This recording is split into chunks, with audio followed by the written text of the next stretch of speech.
2 diş sarımsak ve 1 tane soğanı rondodan geçirdik. 400 kıyma ve şimdi 1 tane yumurtamızı kırdık, onu döküyoruz içine. Ve şimdi baharatlarımızı döküyoruz.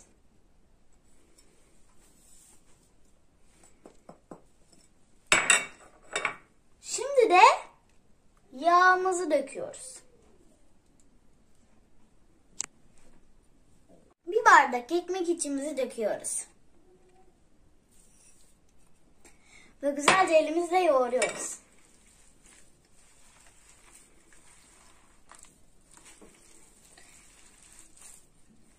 Yoğurmaya devam ediyoruz.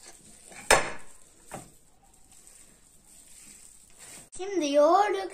Şimdi yuvarlayarak tepsimize koyacağız.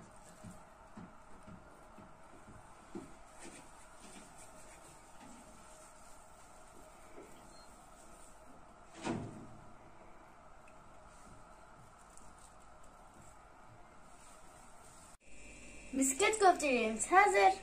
Haydi ocağa. 2 tavayı ocağa koyduk.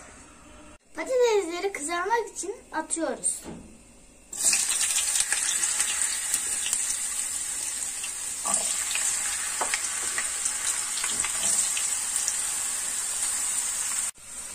Şimdi yemeğe sosunu hazırlamak için soğanımızı döküyoruz.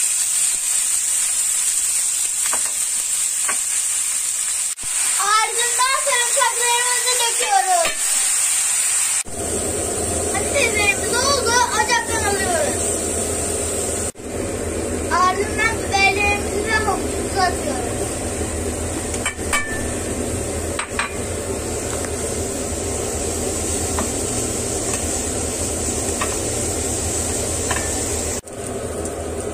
Şimdi köftelerimizi atıyoruz.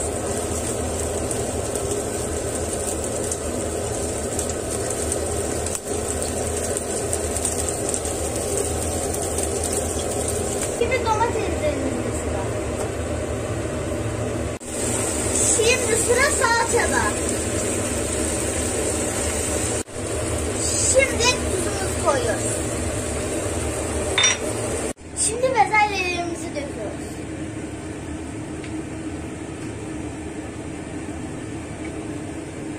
Şimdi yemeğimizin sosunu döktük.